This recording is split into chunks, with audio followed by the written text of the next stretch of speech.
1997 में 5505 कलयुग बीत जाता है।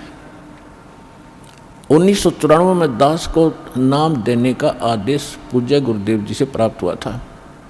1997 में परमेश्वर ने स्वयं आकर के आदेश दे दिया था कि अब इसको डिक्लेयर कर दे। आज देखो क्या रंग लग गया है उसका, और पूरा विश्व इसको मानेगा।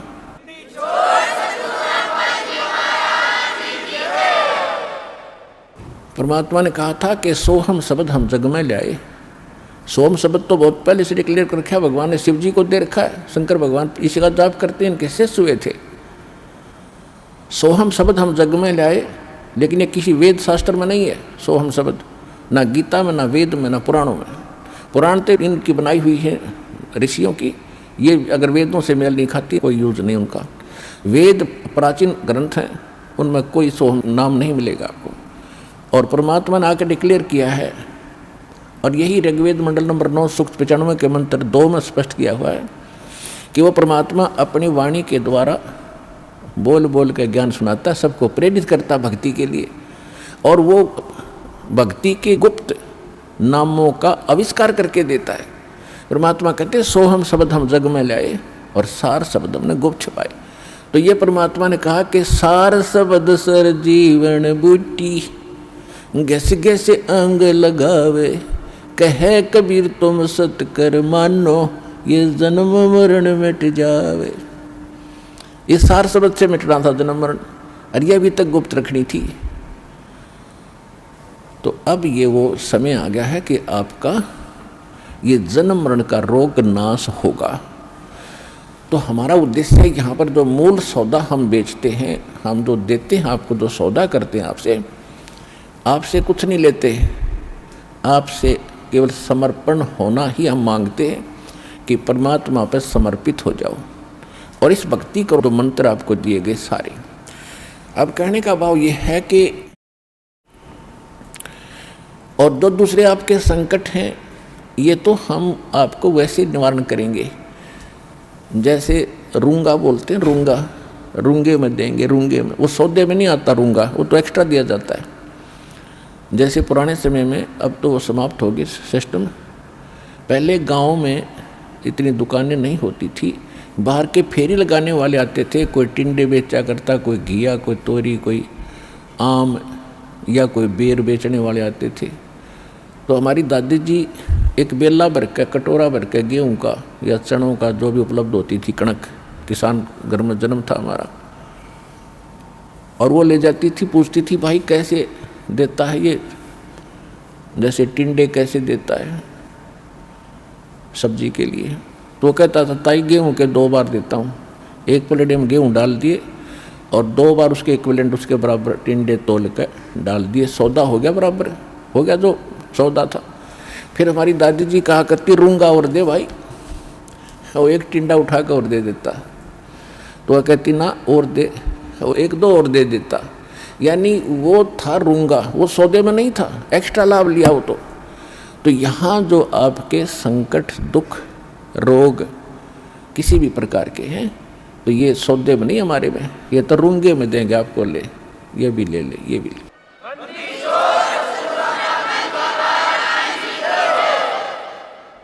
और पुण्यात्माओं, दास बार बार कहता ये एक डूब बाट के गीत नहीं है, ये उस समर्थ की महिमा है, उस समर्थ का ज्ञान है, उसके दिए हुए विधि भक्ति मंत्र हैं। इनसे वही लाभ होगा जो दास बता रहा है, भगवान ने बताया है। अब जैसे जब तक हम सुखी हैं तब तक हम कोई भी भक्ति कर रहे हैं, किसी भी देव की, किसी इष्ट की, या ना कर रहे हैं, तो आपके वही प्रारब्ध के, किस्मत के कर्म ही आपको प्राप्त हो रहे हैं। जैसे किसी ने इन्वर्टर की बैटरी चार्ज कर रखी है, वह फुल हो ली, और फिर चार्जर लगाया नहीं, तो वह फिर भी काम कर रही है। चार्जर हटा रखा है, चार्जर है ही नहीं आसपास भी, और ना चार्ज लगाने की कोई बिजली उपलब्ध है, तो फिर भी वो चल रही है, खूब काम कर रही है, पंखे भी, लाइट भी खूब चल रही है। तो जब तक वो बैटरी चार्ज है तब तक तो नो प्रॉब्लम, और जब वो बैटरी होगी डिस्चार्ज, फिर प्रॉब्लम। Nothing else. तो पूर्व जन्म के जिसके जितने संस्कार पुण्य कर्मी, जितने उसने बैटरी चार्ज कर रखी है, कोई प्रधानमंत्री बना है, कोई राष्ट्रपति बना किसी देश का, कोई IAS IPS डॉक्टर इंजीनियर जज, या कोई सेठ बना है, कोई अच्छा किसान बना है, कोई अच्छा दुकान चल रही है, कोई वैसे किसी के बच्चे अच्छे हैं, कोई नौकरियां प्राप्त हैं, तो ये उनकी पिछले जन्म की बैटरी चार्ज है, वही चल रही है, आगे चार्जर नहीं है। और जब आगे चार्जर नहीं है तो वो बैटरी जब तक पूर्व जन्म की चलेगी चलेगी, फिर कैर टूटने लगेंगे, जब दुख शुरू होंगे वो पुण्य खत्म हो जाएंगे। हमारे जीवन में पुण्य और पाप दोनों साथ हैं। जब तक पुण्यों का दौर चलता है तो हम सोचते हैं हम बिल्कुल सुखी हैं, और ये भी सोचते हैं हम ऐसे ही निभाएगी, ऐसे ही चलेगी। और जब वो पुण्य समाप्त हो जाते हैं, वो बैटरी डिस्चार्ज हो जाती है, और फिर पाप का दौर शुरू होता है। फिर हम भटकने लगते हैं, क्योंकि जो पूजाएं आप कर रहे थे उनसे तो वो राहत मिली ही नहीं, उनके करते करते ये दुख और संकट आ गए आप पर। तो तब आपको उन पूजाओं में अविश्वास हो गया जो आप पहले कर रहे थे। फिर आपको किसी ने बताया कि उस मंदिर में मत्था टेकने से लाभ होता, आप फिर वहाँ जाते हो। किसी ने आपको बताया कि वैष्णो देवी जाओगे, वहाँ पहुँचोगे तो आपको बड़ा लाभ मिलेगा, आप वहाँ पहुँच गए। यानी वो जो साधना पहले कर रहे थे वो छोड़ दी। फिर आपको किसी ने बताया बालाजी जाइए, आप फिर वहाँ जाते हो।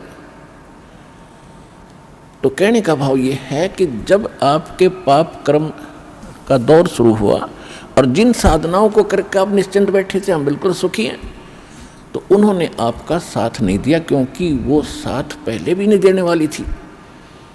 उस समय आपको कोई कहता कि साधना कर रहे हो ठीक नहीं है, आपको लाभ नहीं मिलेगा, तो आपको कभी विश्वास नहीं होता, न आप मानते हो। और फिर जब संकट आते हैं फिर आप सभी मान जाते हो। तो कहने का भाव ये है दास का कि आज आप यहाँ जो आए हैं, आपके पूर्व जन्म के संस्कार व बैटरी कति खत्म हो ली।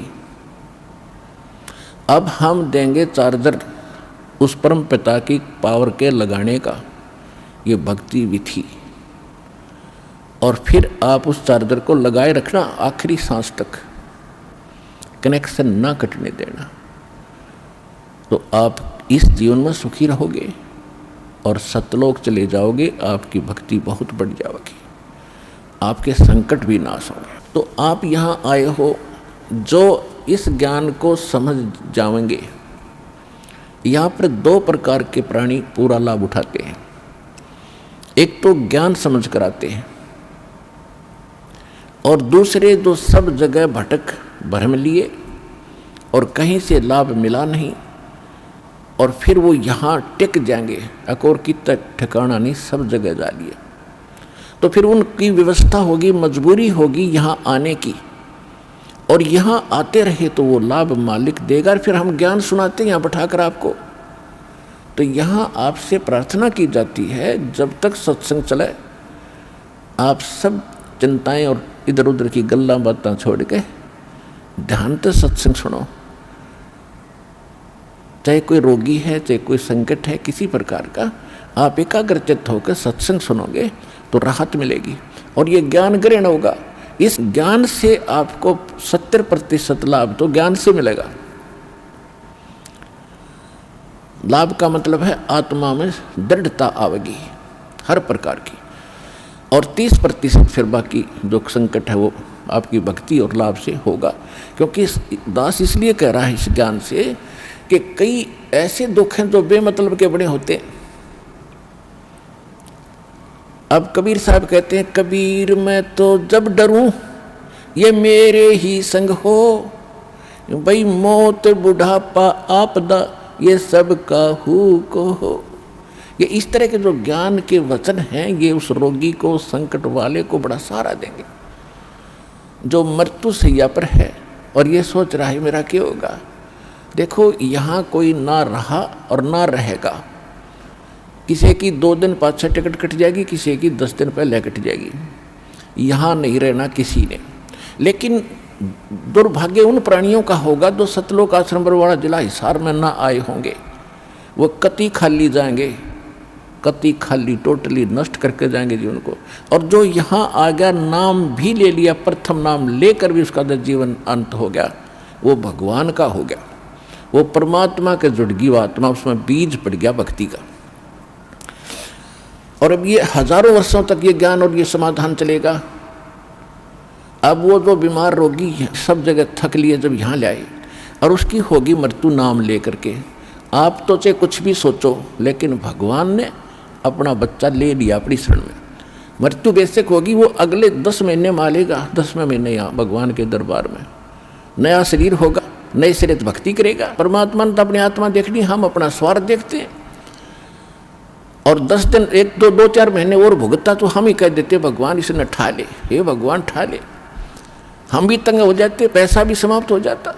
तो कहने का भाव ये है कि आप इस ज्ञान को सुनो, समझो, अपनी सोच धारणा कति खत्म कर दो। जो ज्ञान दास बताता है ये गॉड का, परमात्मा का दिया हुआ विधान है और ये अटल है, ये सत्य है, इसमें ऐसा ही होगा। और जो सच्चे दिल से आते हैं उनका रोग भी ठीक होगा और मोक्ष भी, भक्ति मिलेगी। इसी जीवन में मोक्ष भी हो जाएगा जो दृढ़ रहे तो।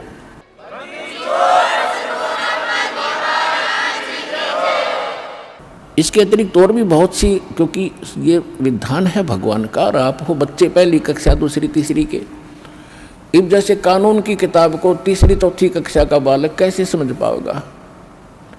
लेकिन बार बार दास समझाएगा तो आपके हृदय में ये अवश्य जचेगा, विश्वास होगा, क्योंकि ये गॉड गिवन स्पिरिचुअल नॉलेज है, परमात्मा का दिया हुआ अध्यात्म ज्ञान है।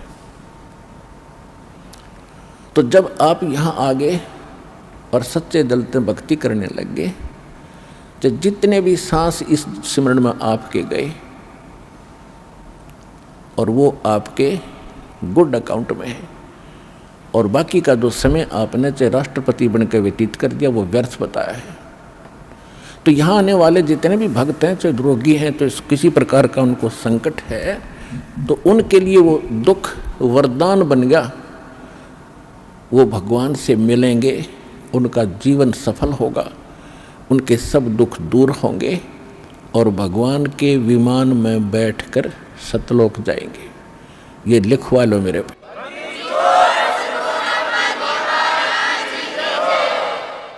अब इन बातों से आप जी को बड़ी दृढ़ता आवेगी, ये सच्चाई है। कबीर साहब कहते हैं, कबीर मैं तो तब तो डरूं जब मेरे अकेले के साथ कोई न्यारी कहानी बनती हो और मीच बुढ़ापा आपदा ये सब का हुक हो, सबकी मृत्यु होगी, सब पर संकट आएंगे और एक दिन सब ने यहाँ से ये वृद्धावस्था भी सब में आएगी। और जब हमारी शरण में आप आ जाओगे, परमात्मा कहते हैं जब हमारी शरण में आ जाओगे तो फिर आपको इन दुखों से निवारण होगा। अब जैसे मृत्यु भी होगी तो आम व्यक्ति की तरह नहीं होगी जो भक्तिहीन मरा करते हैं। कबीर साहब कहते हैं, आए हैं सो जावेंगे ये राजा रंक फकीर, एक सिंहासन चढ़ चले एक बंदे जात जंजीर। अब जाना तो सब ने है, भगवान चले गए यहाँ छोड़ के इस गंदे लोक में, बता कोई रहने की जगह है। आज आप जिन कोठियों को बनाकर, मकानों को बनाकर अपना मान गए, आपकी होगी मृत्यु। आप 50 वर्ष के बाद, 30 वर्ष के बाद, दोबारा 20 वर्ष के बाद वापस आओगे तो वह पता नहीं कितने टुकड़ों में बट चुकी होगी। पोता पोती पता नहीं कितने कुछ ना अपनी अपनी कोठड़ी बांटे बैठे होंगे और आपने बढ़न भी ना दे, उसमें प्रवेश भी ना कर दे। तो क्योंकि भाई भाई ना नहीं देता है कि, और पिताजी का तो बहुत दूर नंबर, दादाजी का तो बहुत दूर नंबर है। तो कहने का भाव ये है, यहाँ से मन हटाओ, ये लोग ठीक नहीं, आप यहाँ मजबूरी और अज्ञानता से फंसे पड़े हो। अज्ञानता भी नष्ट होगी, मजबूरी भी समाप्त होगी, क्योंकि हम समर्थ की शरण में आ चुके हैं। अब आपके ऊपर काल का कोई विधान काम नहीं करेगा, दयाल का करेगा, यदि आप भगवान की मर्यादा में रहोगे। जब लग हंसा हमरी आना, काल लगे ना तेरा बाना। भगवान ने कह दिया था इस काल को कि जब तक मेरी आत्मा मेरी मर्यादा में रहेगा तो तेरा अटैक नहीं होगा उस पर। हम गलती स्वयं ही करते हैं। अब जैसे ये शेड बना रखा है, चाहे ओले आओ चाहे वर्षा हो तूफान आओ, आप इसके नीचे शरण में बैठे हो, आप निश्चिंत हैं। और आप अपनी गलती से बाहर निकल गए उस दौरान तो ओले भी सर फोड़ेंगे और वर्षा भी आपको भिगोएगी। आप अपनी गलती से कर गए वो गलती, तब आप दुखी हुए। तो भगवान की शरण छोड़कर हम कहीं भी और किसी भी अक्षेत्र में जाएंगे। अक्षेत्र मतलब ये नहीं है कि आप काम धंधा ना करो। अक्षेत्र का मतलब अध्यात्म मार्ग में हम किसी और की बात मानकर उसकी सत्संग या कोई ऐसा ग्रहण करने जाएंगे तो वहाँ काल का अटैक होगा, क्योंकि भगवान की शरण हट गई आपसे। उसके लिए क्या बताया है पुण्यात्माओं, कहते हैं सतगुरु वही होता है जो सच्चा ज्ञान दे। और सच्चा ज्ञान कहाँ से प्रमाणित होगा? हमारे सदग्रंथों से या उन महापुरुषों के अनुभव से जिन्होंने भगवान को पाया है। आदरणीय गरीबदास साहिब जी गांव छुड़ानी जिला झज्जर हरियाणा वाले, ये 1400 एकड़ जमीन 2500 बीघा जो राजस्थान में आजकल बीघा चल रहा है शायद, वो लगभग आधा एकड़ से भी ज़्यादा होता था, पौना एकड़ के करीब 1 बीघा होता था। तो ऐसे 2500 बीघा के किसान थे, जाट थे गरीबदास जी, और उनको परमात्मा मिले थे सतलोक से आकर, जैसा भगवान मिला करते अच्छी आत्माओं को, दृढ़ भक्तों को, और सतलोक ले गए थे। और वहाँ सब व्यवस्था दिखाकर उनको वापस छोड़ा था। गरीबदास जी को मृत जानकर, 10 वर्ष के बालक थे, मृत जानकर चिता पर रख दिया था। उस समय भगवान ने ऊपर सब कुछ दिखाकर वापस छोड़ दिया था, वह जीवित हो गए थे। उसके बाद उन्होंने आंखों देखा उस परम पिता कबीर भगवान की महिमा का गुणगान कैसे किया है। पंजा दस्त कबीर का सिर पर रखो हंसे, यम किंकर चंप नहीं थारा उधर जावेगा वंशे। गरीबदास जी कहते हैं कि पंजा दस्त यानी हाथ का पंजा, मेर भरा पंजा कबीर भगवान का अपने सिर पे रखना है प्यारी आत्मा, हे हंस आत्मा, ये भक्त, और आपका कुल उद्धार हो जाएगा। आपका तो उद्धार होगा ही होगा, आपके आने वाली संतान का भी 101 पीढ़ी तक आपका कल्याण हो जाएगा।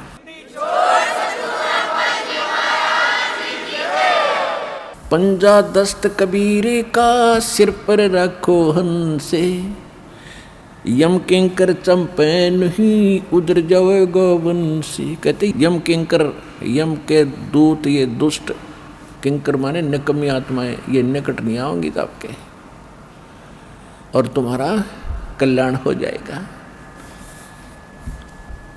दर्द बंद दरवेश हैं ये सतगुरु पुरुष कबीर, नाम लिए बंद छूटे हैं और टूटे जम जंजीरे। पुण्यात्माओं, ये किसी डूम भाट या मांगने खाने वाले या कोई व्यवसायिक व्यक्ति की बताई हुई कथा नहीं है, ज्ञान जो वाणीदास बोल रहा है। ये उस समृद्ध और परमात्मा से परिचित उस महापुरुष गरीबदास जी के अनमोल वचन हैं, जिसके पास कोई कमी नहीं थी किसी वस्तु की। गांव के सैकड़ों लोग उनके खेतों में गुजारा किया करते थे। उस समृद्ध की वाणी है। कोई न सोचा किसी ने अपना खाने पीने के ढंग के लिए ही कोई वटपट कर रखी होंगी, नहीं, परमात्मा को देख कर ज्ञान बताया है। दर्द बंद दरवेश हैं ये सतगुरु पुरुष कबीरे, कि दर्द बंद दरवेश, दरवेश माने महात्मा संत, और हमारे दर्द को समझने वाले एक यही महापुरुष है। क्योंकि जब परमात्मा यहाँ आते मनुष्य जैसे होते, वहाँ भी मनुष्य जैसे ही, लेकिन यहाँ अपना हल्का तेज पुंज का शरीर बनाते हैं, साधु संत के रूप में रहते हैं, तो सतगुरु की भूमिका भी करते हैं और भगवान वो होते ही हैं। तो यहाँ गरीबदास जी ने अपने भगवान कबीर साहिब की उपमा सब तरह से की है। दर्द बंद दरवेश हैं ये सतगुरु पुरुष कबीर। सतगुरु तो यहाँ है, सच्चा ज्ञान देने वाले, और पुरुष माने परमात्मा, और कबीर वो कबीर दर्द बंद दरवेश हैं ये सतगुरु पुरुष कबीर, और नाम लिए बंद छूटे हैं ये टूटे जम जंजीर। उस कबीर परमात्मा के द्वारा बताए गए विधि मंत्र नाम के जपने से आपके सब कर्मों के बंधन नष्ट हो जाएंगे और काल की जंजीर जो बांध रखी है कर्मों की, ये खत्म हो जाएगी। सतगुरु पुरुष कबीर हैं ये 3 लोक तत्सारे, कोटि 49 पृथ्वी ये 14 भवन उधारे। गरीबदास साहिब जी कह रहे हैं कि सतगुरु पुरुष कबीर हैं ये 3 लोक तत्सार, कि इनके पास इनकी शरण में आने से ही सभी का उद्धार हो जाएगा, सभी प्राणियों का। सतगुरु पुरुष कबीर हैं ये 4 युग परवाने, ये झूठे गुरुआ मर गए और हो गए भूत मसान। जैसे आप जी को राधा स्वामी पंथ के प्रवर्तक श्री शिवदयाल जी का इतिहास दिखाया, बहुत बार दिखाया है। अब देखो ये पुण्यात्मा थी, भगवान के लिए तरफ रहे थे, गुरु ठीक मिले नहीं, संत कोई मिला नहीं, पिछली बैटरी चार्ज थी, उसके आधार से थोड़ा बहुत किसी को आशीर्वाद दे दिया, उससे भी राहत होगी, और अपना जीवन नाश किया और करोड़ों को और मिट्टी में मिलाकर मर गया, फिर भूत बना।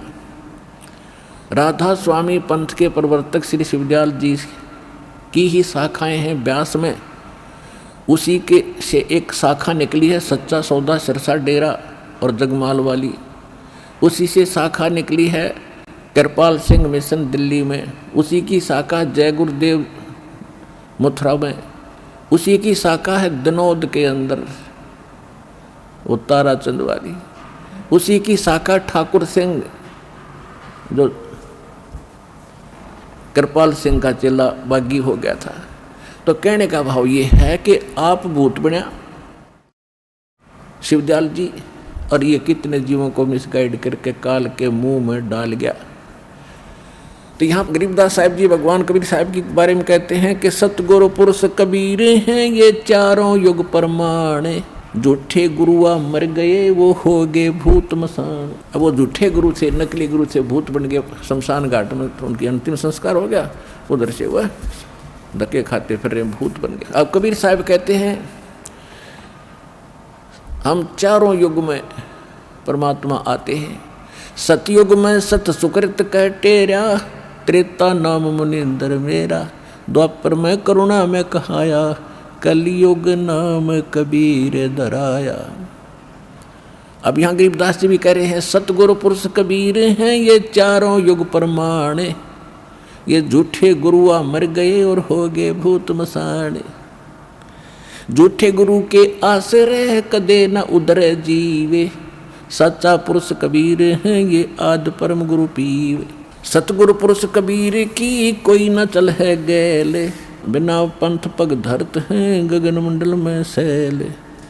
बिना नीम के नगर में ये बसते पुरुष कबीरे, शिव ब्रह्मा जी थकत हैं कौन धरे जा धीरे। लख लख योजन उड़त हैं ये सुर नर मुनिजन संते, ऊंचा धाम कबीर का कोई न पावे अंत।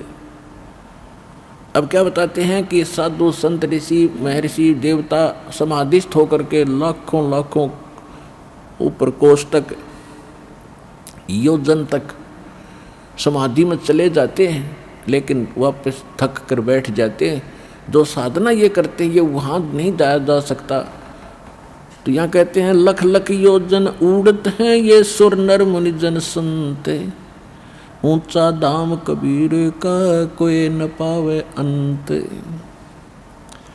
सतनाम के जाप से बाजे अनहद नाद, तोबा परमेश्वर कबीर की ये छूटे सभी उपाद। अब क्या बताते हैं गरीबदास साहिब जी कि जो सतनाम है परमात्मा का, उससे वो अनहद नाद जो वास्तविक है वो प्रकट होगा। जैसे अन्य नाम जपते हैं जो राधा स्वामी वाले या कोई और नाम ना भी जपते, कान कुन बंद करके अंदर जो धुन सुनते हैं, ये धुन वो वास्तविक नहीं है। जैसे एक ढोलक होती है, ढोलक, उसको बजाने के लिए एक विशेष प्रकार का एक डंडा सा होता, छोटा सा, उसका प्रयोग होता है और वो सही सुर में सुर मिलाता है, उसकी वास्तविक तान देता है, वास्तविक धुन उससे प्रकट होती है ढोलक की। और उस विशेष प्रकार के उसके जो विशेष डंडा है उसकी बजाय यदि कोई चप्पल उठा कर उस ढोलकी का लगाएगा तो आवाज़ तो फिर भी होगी, लेकिन वो ना होगी जो उस और सही डंडे तोड़ी थी जो उसके लिए बनाया गया है। इसी प्रकार जो ये भ्रमित हैं, कान बंद करके धुन सुन ले, ये तक ढोलक का चप्पल मार रहे हैं, उनके नाम गलत है। तो सतनाम के जाप से वो बाजे अनहदनाद। जब आपको सतनाम प्राप्त होगा उसके बाद आप भी कान बंद करके देखियो, आपको जो धुन सुनेंगी, जो आपने कभी पहले डले ढो रखे उनसे हटकर होंगी, वो आसानी से समझ जाएंगे जो पहले प्रयत्न कर रहे हैं। और फिर जब ये शुरू होंगी वो यहाँ से फिर निर्णय होगा। लेकिन इनको सुनो या ना सुनो, आप अपने बैंक में आपको मालूम है 20,000 रुपये उस दिन जमा कराए, 10,000 उस दिन कराए, 5,000 उस दिन कराए, या डेली आप दिहाड़ी कर रहे हो, आपकी हाजिरी लग रही है, आपकी कमाई होने लगी, उनको रोज़ देख लो चाहे ना देख लो, वो तो डिपॉजिट हो ही रहा है, वो तो आपका है ही। और ये जो बगैर नाम दिए ही, कोई नाम भी नहीं देते, वैसे धुन सुनते हैं, तो ये उनके पहले पिछले जन्मों की कोई वो रखा है पुण्य, उससे भी वो होती तो वो इस काल वाली ही धुन है, वो भी सुनती है।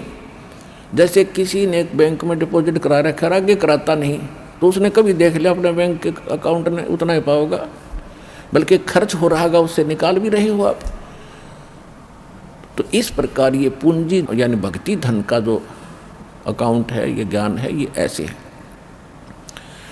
अब क्या बताते हैं, धर्मराय दरबार में देई कबीर तलाके, मेरे भूले चुके हंस को तू पकड़िए मत कजाके। गरीबदास जी आंखों देखा हाल विवरण कर रहे हैं। परमात्मा के साथ ऊपर गए सतलोक में, तो रास्ते में सभी ब्रह्मा विष्णु महेश के लोक दिखाए और उनसे चर्चा की। जहाँ भी परमात्मा जाते थे, ये अध्यात्म मार्ग एक ऐसा है, सामने वाले को बताने की जरूरत नहीं मैं कौन आ रहा हूँ। अपने आप इस भक्ति का प्रबल, जिसके अंदर अधिक भक्ति शक्ति है, सामने वाला अपने आप नतमस्तक हो जाता है, उसको स्वयं एहसास हो जाता है कि तेरे से कोई बड़ी शक्ति का युक्त व्यक्ति है, तो स्वयं उनको विशेष शिष्टाचार करता है। तो जहाँ भी गए, जिस भी देव के पास, ब्रह्मा विष्णु महेश के पास, दुर्गा के पास, जहाँ भी किसी देव ऋषि के पास परमात्मा पहुँचे तो सब ने विशेष सत्कार किया। और जब धर्मराज यानी यहाँ का न्यायाधीश है इस ब्रह्मांड का, उसके पास जब परमात्मा पहुँचे तो वो अपने आप खड़ा हो गया, कुर्सी से दूर जा खड़ा हुआ और करबद्ध होकर। नहीं, धर्मराज यानी एक न्यायाधीश, चीफ जस्टिस, किसी के सामने वो खड़ा नहीं होता, ना ब्रह्मा ना विष्णु ना शिव के सामने, क्योंकि उन सब का न्याय वही करता है। वो अलग खड़ा हो गया, चेयर छोड़ कर, अपना आसन छोड़ करके, परमात्मा कबीर साहब उसको धमका रहे हैं, जैसे छोटे अधिकारी को बड़ा अधिकारी अपने हिसाब से आदेश देता है, जैसे एक एसपी और एसएचओ को आदेश सुनाता है और वो सावधान होकर शिष्टाचार से यश करके सुनता है। इस स्थिति जब धर्मराज की देखी, गरीबदास साहिब जी ने भगवान को डांट लगा रहे हैं। क्या कहते हैं, धर्मराज दरबारे में देई कबीर तलाके, मेरे भूले चुके हंस को तू पकड़िए मत कजाक। कजाक जैसे अंग्रेजी में कहते हैं ब्लडी मैन, ये समझ लेना, इस तरह बोले। कहते बोले पुरुष कबीर से धर्मराय कर जोड़े, तुमरे हंस को पकड़ू नहीं मैंने 2 लाख करोड़े। अपने आत्मा कबीर साहब अपनी समर्थता उस प्यारी आत्मा गरीबदास जी के रूबरू कराना चाहते थे, ताकि यो मेरा कति गवाह बन जा, मेरे बच्चों को विश्वास दिलावे। और वो काम वापस आके गरीबदास जी ने कति कलम तोड़ कर दिया। क्यों, आँखों देख रहे भगवान की सारी सामर्थ्य देख रखा, और वो लोग देखा जहाँ हम रहा करते थे, वो स्थान देखा, वहाँ का सुख देखा, वह कैसे जाया जाएगा वो विधि मालिक ने बताई, तो वही दास आपके रूबरू कर रहा है। इसमें कोई मीन मेख नहीं, इसमें कोई त्रुटि नहीं पाओगी, विश्वास रखना। अब धर्मराज कहने लगा कि हे परमात्मा, मेरी मजबूरी है एक, कि जिन्होंने आपकी शरण में आने से पहले जो गलतियां की हैं, किसी ने शराब पी है, कोई परनारी के साथ गलतियां की हैं, या कोई और चोरी जारी फंड किए हैं, तो उनके अकाउंट में मेरे पास वो पाप डिपॉजिट है, उनका तो दंड मुझे देना पड़ेगा, मेरी मजबूरी है। क्या कहते हैं? मदहारी जारी नरा जो भांग तमाकू खाही, परदारा पर घर तक जिनको ल्यूं अकनाही।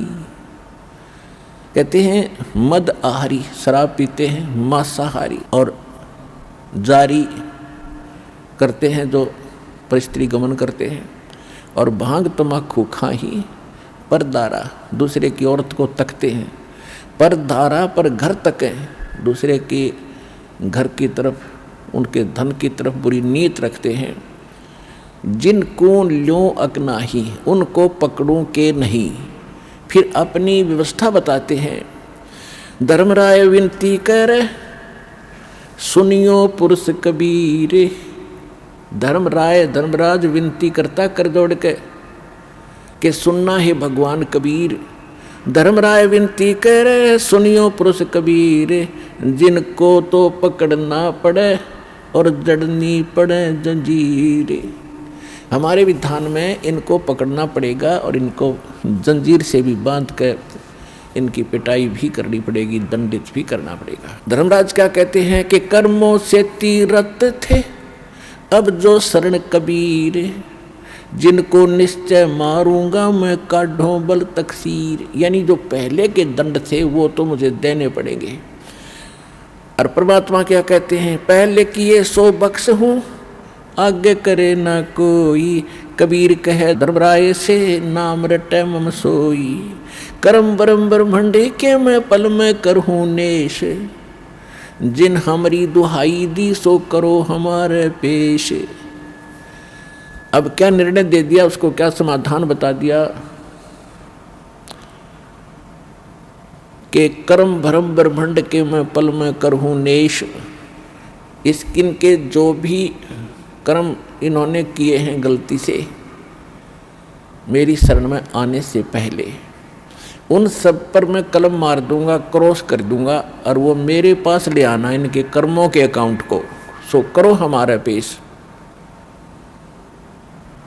करम बरम ब्रह्मंडे के मैं पल में करहूँ नेश, और जिन हमारी दुहाई दी सो करो हमारे पेश। त्रिकुटी के ऊपर एक सबका सादला, एक ये समझ लो राजदूत भवन है। जैसे एक प्रत्येक देश में एक राजदूत भवन होता है, ऐसे ही परमात्मा उस राजदूत भवन में अन्य रूप बनाकर रहते हैं। और परमात्मा ने कहा कि जब यदि कोई ऐसी समस्या तेरी है तो मेरे पास ले आना उस बच्चे को, और उसके अकाउंट को मेरे दरबार में वहाँ ले आना, हमारे पेश करना, और मैं उसको काट दूंगा। तेरे ऊपर कोई भार नहीं रहेगा, उसका कोई लेखा जोखा तेरा नहीं रहेगा। ये मैं समाधान कर देता।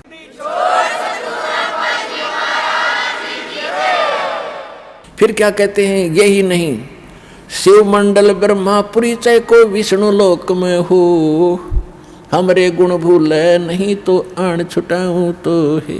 अब क्या बताते हैं कि जैसे क्या होता है, किसी भक्त ने नाम ले लिया, किसी ने 6 महीने भक्ति करी, हमारे अनुकूल मर्यादा में रहा, किसी ने 1 वर्ष, किसी ने 2 वर्ष, किसी ने 4 वर्ष, किसी ने 10 वर्ष, या ज़्यादा भी करके लास्ट में कोई भ्रमित हो गया और ज्ञान सुन रखा उसने। क्या सुन रखा है कि 3 लोक का राज जीव को जय कोई दे, और लाख बधाई क्या करे जय नहीं नाम से ने। फिर क्या बता रखा परमात्मा ने? इंद्र दा राज कागदा बेष्टा। यहाँ स्वर्ग के राजा का भी यदि राज हमें प्राप्त हो तो हमारे उस सतलोक के सुख के तुलना में काग की बीट के तुल्य है। देवताओं का भी राजा बन जा, स्वर्ग का भी राजा हो। हम यहाँ छोटे से MLA MP सरपंच बनकर चौड़े काक फूल जाती है, वो तो बिना ज्ञान के। जब ज्ञान हो जाएगा तो उसके लिए बताते हैं कि चाहे सारी पृथ्वी का भी राज्य आपको प्राप्त हो, आपने ग्रहण नहीं करना यदि मोक्ष चाहते हो। यदि आज आप राजा बन गए, मृत्यु होगी, भक्ति करी नहीं तो गधा बन गए, तो क्या सुख हुआ ये। ऐसे इंद्र स्वर्ग का राज भोग कर सीधा गधे की शरीर में जाता है, तो चाट ले उस इंद्र के राज ने, और गधा बने पाछे कित गया वो इंद्र का राज्य।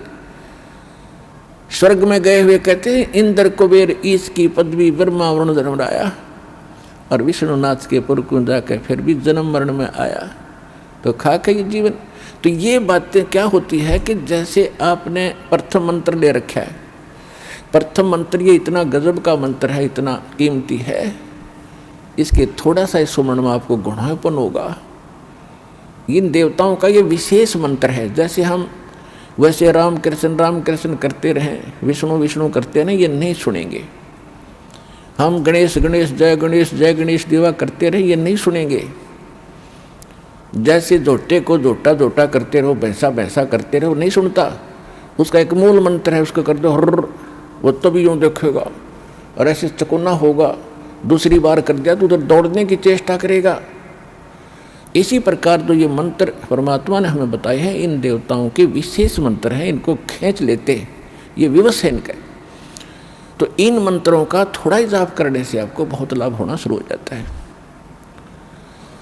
जिसने प्रथम मंत्र दिया और फिर छोड़ दिया, नाम आ गया किसी की बातों में, या द्वितीय भी सतनाम भी लेकर छोड़ जाते हैं, वो बहुड़े भक्त जिनको ज्ञान संपूर्ण नहीं होता।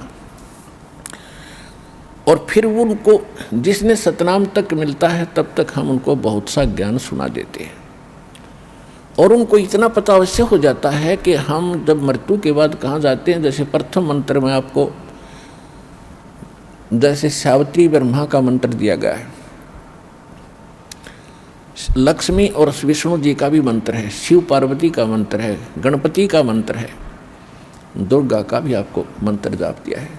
अब जितनी इन मंत्रों की आप कमाई करते हो आपकी डिपॉजिट होगी, और कुछ यहाँ के संसारिक सुखों में आपके खर्च होगी, फिर भी ढेर सारी बच जाती है। तो उसके बाद जब आप यहाँ से जाओगे शरीर छोड़कर, इधर से कनेक्शन कट भी गया आपका, भगवान से दूर हो गया किसी कारण से दुर्भाग्यवश, और फिर सतनाम में प्रथम मंत्र ओम है, द्वितीय गुप्त है, जो तत्व मंत्र है। तो उसको जब वो ब्रह्म का जाप है, जो सांस से जो करते हैं वो ब्रह्म का जाप हो जाता है वही मंत्र। और तत्व जो सांकेतिक शब्द है वो परब्रह्म यानी अक्षर पुरुष का होता है। यदि हम यहाँ से नहीं जाते हैं तो ब्रह्मलोक के अंदर काल ने एक व्यवस्था कर रखी है, व्यवस्था नकली सतलोक, अलखलोक, अगमलोक और अकैलोक बना रखी है। ब्रह्मलोक ओम नाम के जाप से ब्रह्मलोक में जाता है ये प्राणी।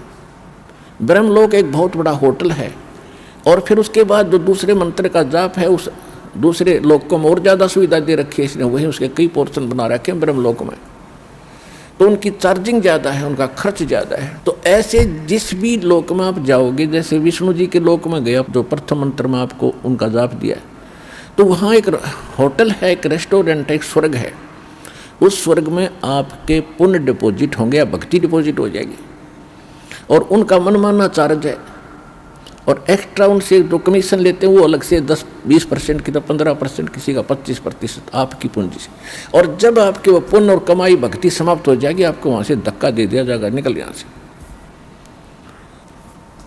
ऐसे इन सभी देवताओं की आप अपने स्थानों पर इनकी पूरी कमाई समाप्त करके फिर आपको नरक में फेंक दिया जाएगा। तो ये विधान बताया जाता है।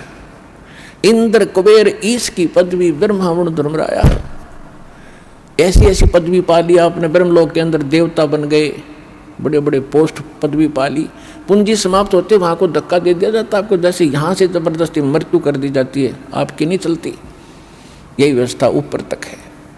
तो वहाँ जाने के बाद जब आपको ज्ञान हो जा, वहाँ गए किसी लोक में, शिव के लोक में, विष्णु के लोक में, ब्रह्मा के लोक में या ब्रह्म के लोक में, और वहाँ आपको याद आ गया कि हम तो गलत आ गए, भगवान कति गलता कि हे भगवान ये बहुत गलती हुई है, परमात्मा है बंदी छोड़, हृदय से रोगे उस वहाँ के सुख से मुंह मोड़ के, तब मैं आपको वहाँ से भी छुड़ा लाऊंगा। ओए कितने दयालु है।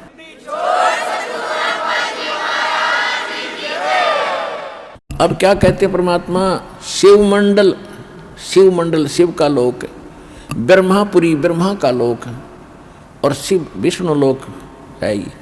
शिवमंडल ब्रह्मापुरी चाहे विष्णु लोक में हो, हमरे गुण भूले नहीं तो आण छुटाऊं तो वहाँ से भी छुटा लूँगा। चाहे किसी लोक में जाकर तो मुझे याद करेगा, भगवान गलती बन गई, हे परमात्मा अब घनी गलती बन गई, तो वहाँ से भी छुटवा लाऊंगा तेरे को। और उस पूंजी को बचा कर परमात्मा फिर जन्म फिर भी देना पड़ेगा, और जन्म लेकर फिर आपने सतलोक आश्रम बरवाला जिला हिसार में फिर भी आना ही पड़ेगा, चाहे कितना भटक लियो। इसलिए ये गलती अब ना करियो, इसलिए आपको बार बार ये ज्ञान दिया जाता है। ये जितने भी सतलोक आश्रम बरवाला जिला हिसार हरियाणा, इस आश्रम को छोड़कर जो ज्ञान और भक्ति विधान है इस दास के अतिरिक्त इस विश्व में नहीं है, किसी संत के पास नहीं है, यह सत्कर मान लियो। दास ने कोई शौक नहीं, कोई लोभ नहीं, किसी प्रकार का जो भी आपका दान धर्म आता है, क्योंकि दान धर्म किए बिना आपका उबारा नहीं हो सकता, और शास्त्र अनुकूल साधना में दान प्रयोग नहीं हुआ तो उसका कोई यूज नहीं। तो ये दास को ये जड़ी मिली है, आपको उभारने का एक तरीका मिला है, दाता ने दिया। ये शास्त्र अनुकूल साधना शास्त्र विधि अनुसार यहाँ पर है, इस विश्व में है ही नहीं। तो अब आपका दाव है, जितना समय लगा है इसमें जल्दी जल्दी करके अपना उभारा कर लो, लूट लो, या राम नाम की लूट जो लूटी जाते हैं, फिर दाव नहीं लगेगा। परमेश्वर कहते हैं चढ़ी चौंच भर लेगी नदी ना घट्यो नीर, और दान दिए धन घटे नहीं, कह रहे साहिब कभी। ये भगवान का वचन है, किसी बालक का नहीं है। और देते को हर देत है जहाँ तहाँ से आन, और अण देवा मांगत फिरो, फिर साहिब सुने ना कान। आज एक व्यक्ति तो कार में जा रहा है और एक हाथ फैलाए खड़ा, दिए बाबा दिए बाबा दिए बाबूजी, और सब निकल जाते उसके पास से। अब ऐसा क्यों है? इंसान वो है, इंसान वो है, उसने पिछले जन्म में कोई दान कराया नहीं। और एक विधान है भगवान का कि एक मानव शरीर 83 लाख प्रकार की योनियों को भोगने के उपरांत एक मनुष्य जीवन अवश्य मिलता है, और उसमें पिछले संस्कार भी साथ होते हैं।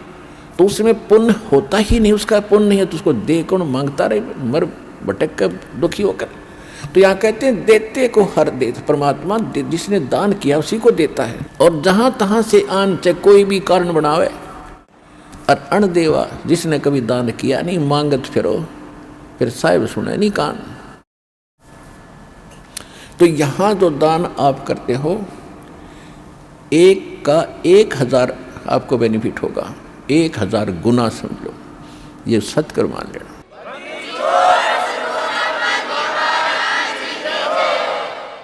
और इसके साथ साथ कहते हैं गुरु बिन माला फेरते, गुरु बिन देते दान, गुरु बिन दोनों निष्फल हैं, चाहे पूछो वेद पुराण।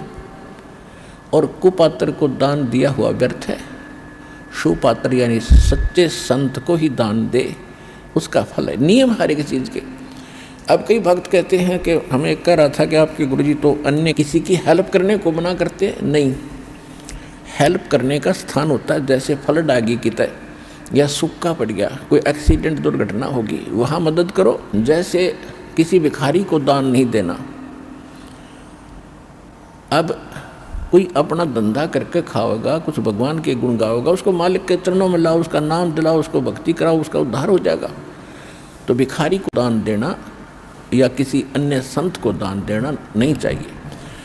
उनको क्या दे सकते हो? खाना खिला सकते हो, कोई वस्त्र सिलाकर पहना सकते हो, अगर आप उसकी मदद करना चाहते हो। उसको कैसे ना देना, क्योंकि वो साधु संत नहीं है, वो भिखारी बकवादी व्यक्ति हैं। अगर सारे भिखारी हो जाए फिर कमावे कौन गा? एक व्यक्ति ने एक भिखारी को 100 रुपये दे दिए। अब ये क्या करते हैं? सारी बकवाद करते हैं, शराब ये पीवें, मांस ये खावें, क्यों फ्री का मिल रहा है, और फिर सबके गधे बनेंगे, किसी कुत्ते बनेंगे, वो संस्कार और बढ़ेगा। वो वापस देना पड़ेगा, कोई वैसे थोड़ा किसी से ले लिया वो देना नहीं। कहते तुमने उस दरगाह का मैल नहीं देखा और धर्मराज के तिल तिल का लेखा। 100 रुपये दे दिए, पहले वो पौवा पीता था शराब का, उस दिन एकदम अच्छा दाव लग गया, उसने आधा पिया। अब शराब पी कर रोज पत्नी ने कुटे, बच्चों ने कुटे, पिटाई करता था, वो दुखी थे। उस दिन आधा पी लिया, ज़्यादा दिमाग खराब हो गया उसका, परिवार की पिटाई करती, उसकी पत्नी उसको सारे बच्चों को लेकर कुएं में गिर कर मर गई। आपके 100 रुपये के दान ने एक परिवार उजाड़ दिया। आपको भी पाप लग गया क्योंकि आप उसके भागी बने, तो क्या फायदा दिया उस दान में।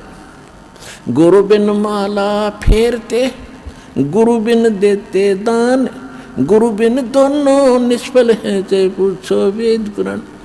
अब जैसे द्रौपदी ने एक अंधे महात्मा को एक कपड़ा दिया था 9 इंच बाई 3 फुट 4 फुट, एक छोटी सी टुकड़ा अपनी साड़ी से पाड़ कर। वैसे उसको दान करने में सारी साड़ी उसकी खराब हो गई थी, लेकिन महात्मा को केवल एक इतना साइज मिला था। और वो स्वयं परमात्मा थे, क्योंकि ये अपनी आत्मा के साथ फिरते हैं और पहले आने वाले किसी संकट से बचाने के लिए पहले लीला करते हैं।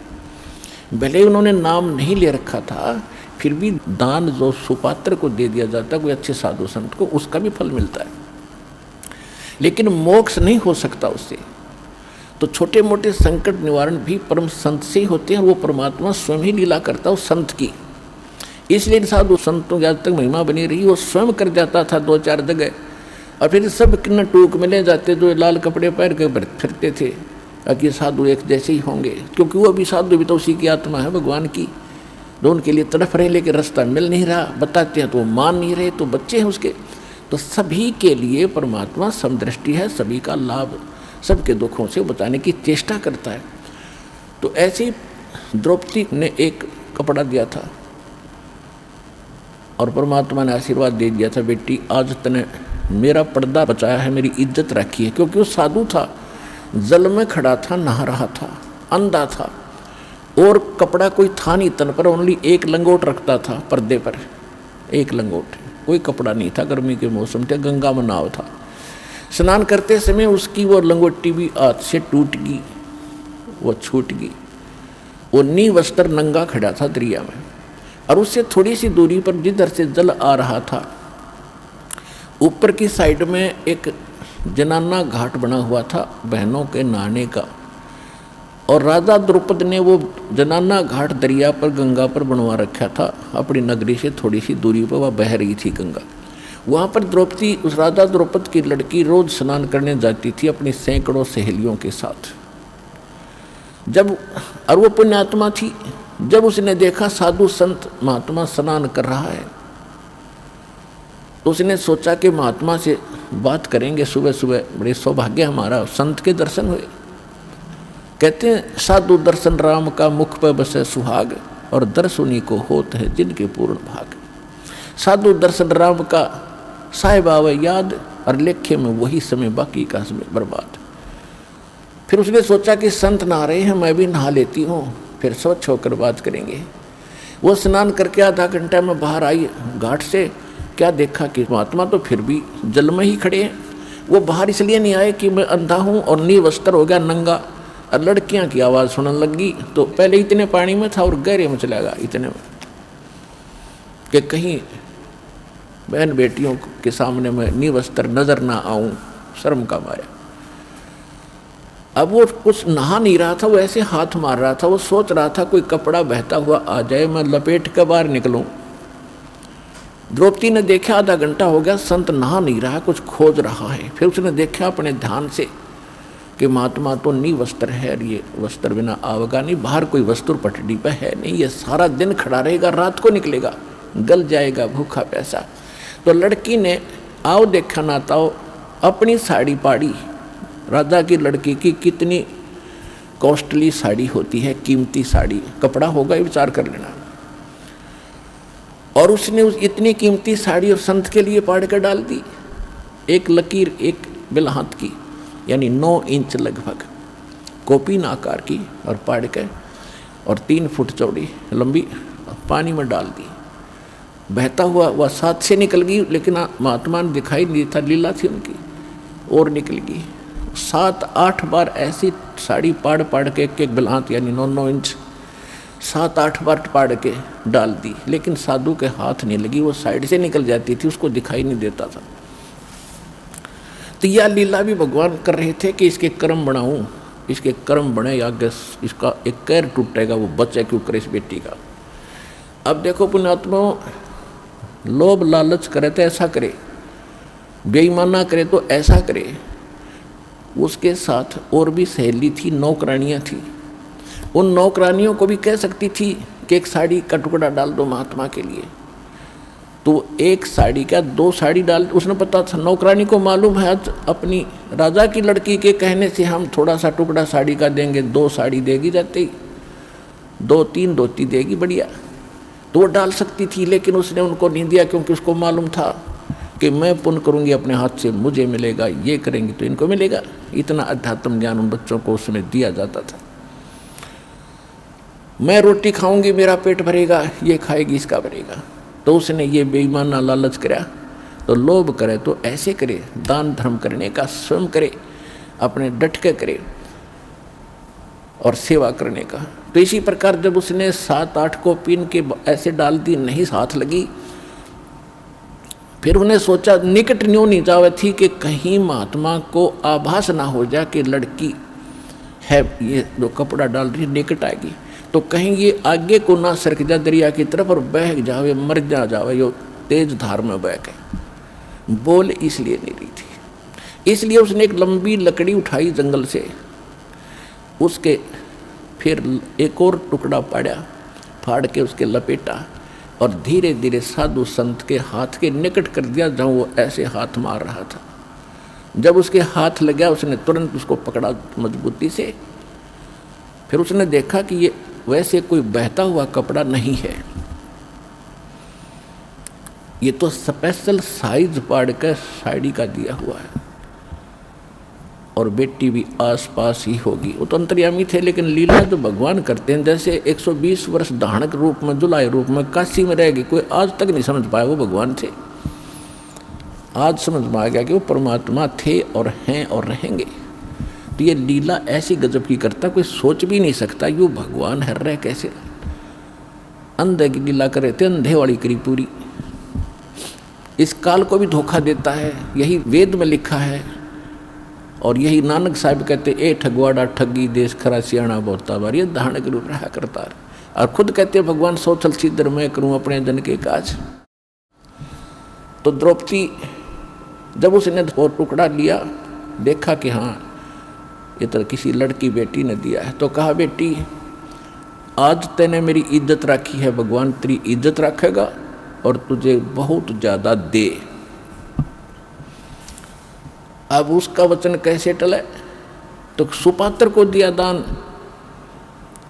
इस संसार में आने वाले कैर से भी कुछ ऐसे कर्म हैं जो दान से ही कटते हैं, कुछ ऐसे कर्म हैं जो सेवा से ही कटते हैं, कुछ ऐसे पाप कर्म हैं जो आपके आरती सिमरन सत्संग सुनने से कटेंगे, कुछ ऐसे कर्म हैं जो दान धर्म करने से और हवन यज्ञ करने से कटेंगे, कुछ ऐसे कर्म हैं जो दंडोत प्रणाम से ही आपके नाश होंगे, कुछ ऐसे पाप कर्म हैं जो सिमरण से ही कटेंगे।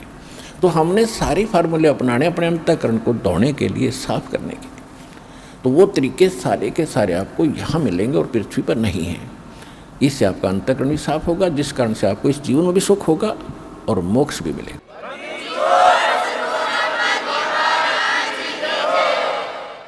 अब द्रौपदी का विवाह हो गया अर्जुन से, और पांडव हार गए जुए में, और द्रौपदी को नंगा करने का प्रकरण आपने खूब सुना। दुशासन को आदेश दे दिया दुर्योधन ने कि इसको नंगा कर दे बड़ी सभा में, और इसका चीर उतार दे। हम अंधे हैं। द्रौपदी ने एक कुवचन कहा था, जिस समय राजा युधिष्ठिर ने एक शीश महल बनाया था शीशे का, और दुर्योधन को न्योता दिया था भोजन के लिए। ये गया तो इसकी टक्कर लगी शीशे में, दिखा कौन, यू गिर गया। द्रौपदी आई थी पानी लेकर के सिर पे मटका भर के, और हंसती हुई कहने लगी कि अंधों की संतान अंधी ही होती है। उसने एज ए भाभी अपने देवर को एक मजाक कर दिया। और कहते हैं दुर्योधन दुष्ट आत्मा था, उसका इतना दुख मान गया कि इसको सबक सिखाऊंगा कि इसने कैसे कह दिया मेरे साथ ऐसा मजाक, अभद्र मजाक किया है। अपना आत्मा परमात्मा कहते हैं साधु सोना और सजन, संत भगत सोना और सजन पुरुष टूट जोड़े 100 बार, और दुर्जन और पाका कलश एक के धक दरार। जैसे मटका होता है पका हुआ, उसको थोड़ा सा झटका लग गया, उसमें दरार आ जाएगी, क्रैक हो गया, वो दोबारा नहीं मिल सकता, 100 प्रयत्न कर लो, अलग ही पहचान रहेगी। इसी प्रकार दुष्ट व्यक्ति एक बार थोड़ा सा भी कोई बात होगी, वो कभी वैसा नहीं हो सकता, वो अपना कुबद मन